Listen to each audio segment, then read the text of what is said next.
I'm Philip. I'm a third-year business student. My majors are economics and hospitality and tourism management, and we are here to gather information regarding the sustainability of the Gambia solar project. I'm Peter, and we are in Kundang, and we're just installing a remote monitoring system so that we can try and get a feel for how much energy is used, when it's used, and try to understand how money is made in the school and how the electricity is used, so that we can better understand the system and the scope for expanding potential business within the school. So I'm studying hospitality and tourism management and management science in third year. We have been visiting many schools, roughly 5 or 7, including all the travel time. When we arrived at the school, our engineers first would have a quick look at the system, while we would be interviewing the people who were mainly responsible for the systems installed, which would be a headmaster or the caretaker or the chairman of the school and parents committee, and gathering information and trying to figure out what they have been currently doing. Have they experienced any issues? Are they generating any revenue with the systems?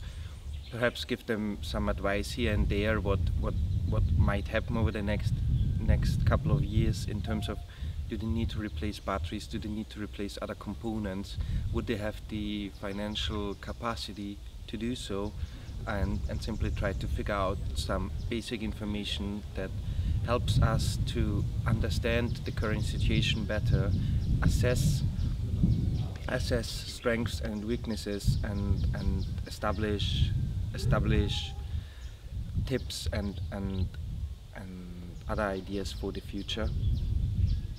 Some of the questions that we've been asking are to do with the technology in the schools, so the solar system, so things like maintenance. So what problems have you had with light bulbs, maybe batteries? Have you had to replace them? Are you able to replace them? How much would that cost? And some things that have emerged which are interesting is that you can buy solar installations, complete solar installations in local markets, and have them fitted to your home. Other questions that we've been asking is more so to do with the entrepreneurial spirit within the school. So what have they done? Have they actually been charging people for charging their mobile phones? Have they been offering other services, such as battery charging, like a car battery or other batteries like that? How much do they charge? How much business do they get? And it's been interesting to see how different schools have slightly different approaches. We've also been looking at the sort of more wholly business side of things, looking at accounts that people have made within the schools. Speaking to people who are sometimes solely responsible for keeping the books for income from the solar projects, and it's been interesting to see to various degrees how successful and comprehensive these reports are. There was a school that we visited yesterday in the evening who showed us a very detailed incoming and outgoing expenditure report, which showed exactly when and how money came in, and how, on what, and when money was spent. So it's definitely interesting to see how different schools take different approaches when they're left to it on their own.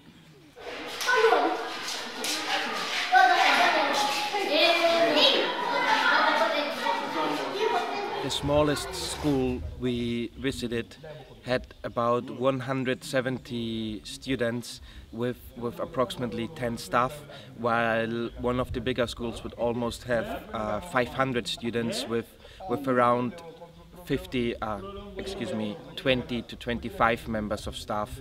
One very good thing we have seen, However, at every school, that the ratio boys to girls is approximately always 50-50, with sometimes being a bit more girls than boys. It is the children, obviously, who benefit from the current installed systems, as well as the staff and people who help to maintain the school. They are benefiting in terms of they have night classes. Some schools recorded improvement in their grades and results at national examinations, simply because students could go there at night and study, as well as staff could charge their mobile phones, and teachers could use light to do further work and class preparation for the next day. For what you've seen so far, what kind of money are these schools bringing in? How much variation, and what's the primary form of that? What are they doing to actually bring that in? Okay.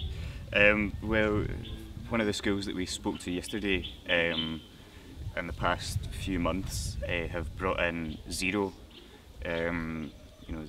absolutely no money, and that's because there's been a rapid expansion and uptake of solar energy in communities. So that means that people can go elsewhere rather than having to walk a little bit longer to get to the school to charge their phone for the same price. There's also a lot of problems with people not being able to pay for using the energy to charge their mobile phone. But this is, one man described it yesterday as, how can I charge someone who has no money $5 to charge their mobile phone, when maybe tomorrow I need something from them, and what are they going to say if I hold their phone away from them until they pay? You know, in such a tight-knit community, in such small communities of maybe under 1,000 people, sometimes just a few hundred, the sort of social fabric, you can't undermine that through strict business practice. So you saw one end of it. What's the other end of the schools that we've seen so far, in terms of how much money seems to be possible? Yeah, well, some schools have been saying that they've been able to charge maybe 7, 8 or 9 mobile phones a day, and then been able to, on a really good week, maybe capture about 40, 50 dalasi per day, per week, and then how much is that in pounds per week, per month? Per week or per month, you'd be talking maybe £5 or £6 at the sort of top end of it, and then if you take that over a month or a year, you're probably talking a good 20, just above £20 a month. What we're trying to encourage the schools and the schools management committee to think about is not only the education of the students, but also the sustainability of the system. If you can keep some money aside as savings for maybe like light bulbs, or saving up towards new batteries, which are consumables, then that can mean that the impact that the solar installation has will outlast the lifespan of these batteries, and reduces the need for the VIP to come and do regular maintenance, which is time consuming increasingly as the number of installations increases. And that was something that we saw yesterday in one of the communities, in fact over the past few days, because we've been there 2 and probably 3 times trying to fix this one system. And the spin-off effect of that is, when we were expecting it to be a fully functioning system, to turning up and finding that a lot of the system had been changed slightly, and then components were potentially broken. That means that not only is the school without power, but they're not able to generate revenue from it, which then has spin-off effects of not being able to provide these benefits to children, such as an enriched diet, or access to pens, pencils, paper, etc. So that highlights other issues, such as training of the local the local community, perhaps as a technician who has a basic understanding of a system, but doesn't fully understand the different components and the requirements of the system. Yeah. From what we've seen so far, what kind of money does a school need to generate to replace some of the main components that fail, and how long does it, how often do some of them fail? The most crucial part of the system itself, and which is very likely to fail first, is the battery. It depends very much on how the battery is used. Is it maintained well? Is the system overcharged? But we're talking about a lifespan somewhere between 3 to 7 years. 7 years if it's very well maintained. 3 if they use too many appliances, mess about with the systems, etc. The other parts who may break, but are very less likely to break within 10 years, would be the charge control, the inverter, as well as the panels themselves. We have been going around and doing some research on how much systems or single components would cost if you would purchase them locally.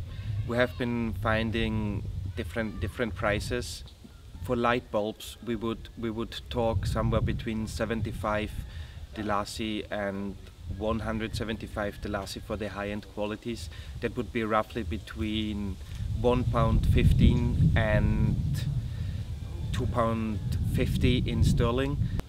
For solar panels, for example, the bigger solar panels would cost up to 15,000 Delasi, which would be roughly £250. Batteries, we would speak about between 5,000 and 8,000 Delasi, which is between 80 and £150. What about capacities of people, technicians? Have you gotten any sense thus far on how well people here are prepared to install, maintain systems, or not so? I mean, what have you seen in terms of what people are able to do here? We have spoken and visited a few schools, and the intentions of the schools are generally, really focused towards how do we maximise the benefit of our community through these solar panels. But with those good intentions and without proper training on these components and this setup, it does lead to issues with mismanagement of the system itself. That could be, case in point would be the school where we visited. Something stopped working, or they didn't feel they were getting enough power from it.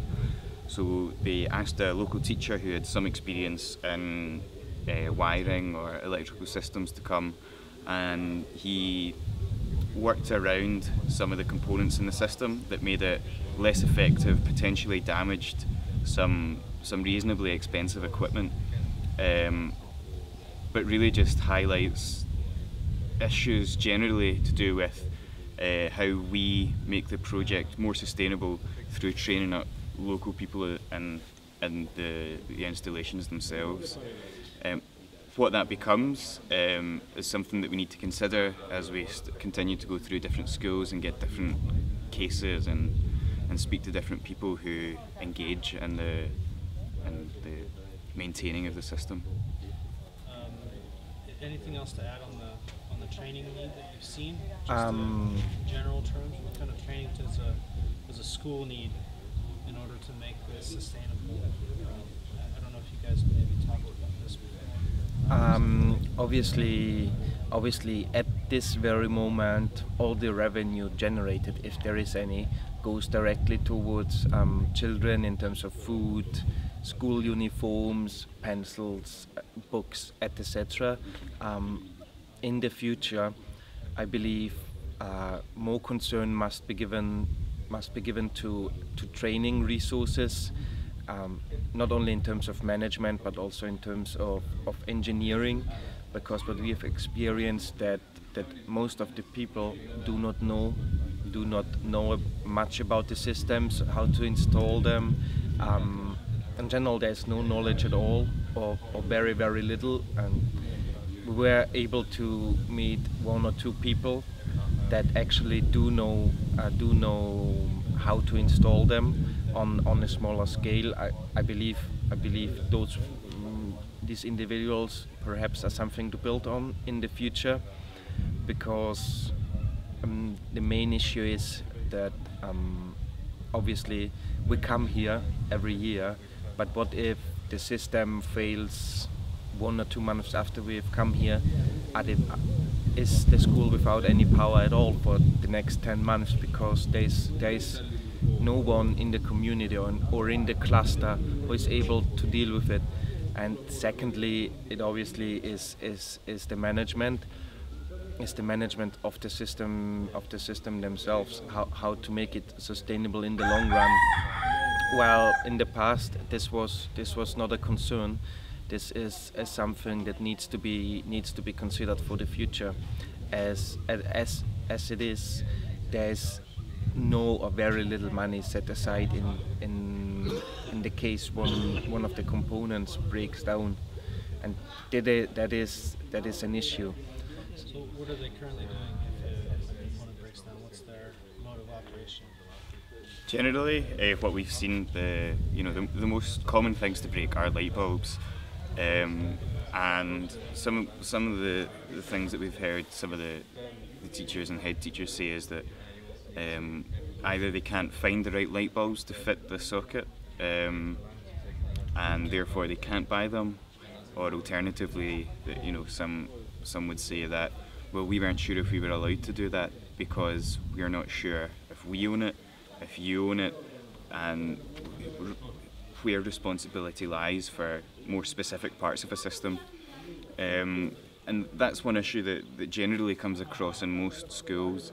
It's to do with the ownership of the system that's not clearly outlined, Okay, do you think that they've got a firm understanding of the sort of money that is needed to replace the system as it fails, or are they expecting others to do it for them?